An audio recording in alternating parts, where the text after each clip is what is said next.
Sebagai memori, kita ingat kembali tokoh-tokoh besar Papua yang juga ikut mempengaruhi kebijakan masalah forum pemilik hak sulung.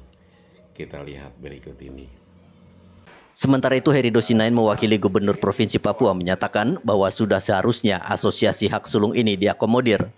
Sebab secara garis leluhur, keturunan sejak awal mulanya, mereka memiliki hak dalam perizinan pengelolaan lahan yang menjadi wilayah mereka. Kenapa Bapak Gubernur terkait hal-hal yang diperjuangkan ini. Dan tentunya wadah ini harus diakomodir dalam satu regulasi.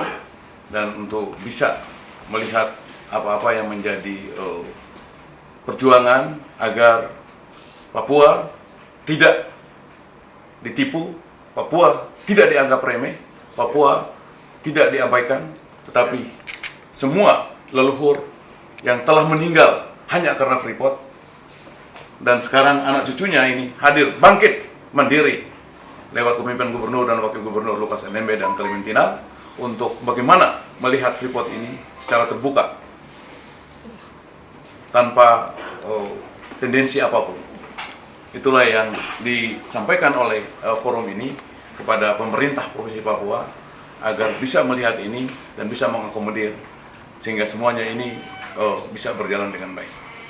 Sekda menambahkan hal-hal yang seharusnya dilakukan sejak dulu harus dimulai saat ini, sebab jika tidak, maka dapat menimbulkan permasalahan-permasalahan lain yang dapat merugikan banyak pihak, baik masyarakat, pemerintah, bahkan negara kesatuan Republik Indonesia. Hal penjelasan provinsi dengan penjelasan kabupaten dia ambigu. Jadi mereka lempar persoalan ke kabupaten, mereka lempar persoalan kembali ke provinsi. Karena satu, kita baru-baru juga sudah datang minta untuk kita harus masuk dalam regulasi. Kita tidak mencari uang, kita mencari harga diri. Harga diri itu yang harus diukir dalam sebuah namanya SK atau perdasi. Itu masyarakat minta, karena dari tahun 1967 setelah kontrak karya Freeport masuk, itu masyarakat adat tidak pernah ada satu tulisan surat bahwa ini tanah milik kalian. Nah, itu yang kita cari. Kita bukan cari uang, kita bukan cari proyek. Kalau kita cari proyek, kita sudah ditawarin banyak. Nah, jadi kita datang itu mencari harga diri, bukan uang. Jangan salah berpikir. Provinsi dia harus akomodir dalam regulasi yang jelas. Sesuai perjanjian induk tanggal 12 Januari 2018. Dalam akta notaris. Karena apa? Kita ini kan pemilik saham.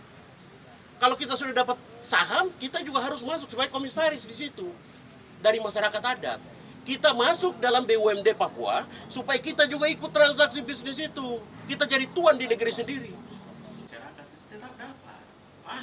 Kepala Dinas SDM Provinsi Papua menjelaskan bahwa tuntutan aspirasi dari masyarakat adat tetap diterima, namun pihaknya tetap berkoordinasi dengan Gubernur Provinsi Papua selaku pemegang keputusan. Namanya aspirasi tuntutan itu dari masyarakat adat itu memang bukan hal baru. Ini sudah selama ini sudah berjalan, dan saya hari ini harus berkoordinasi karena keputusan bukan ada di saya, jelas keputusan ada di Gubernur.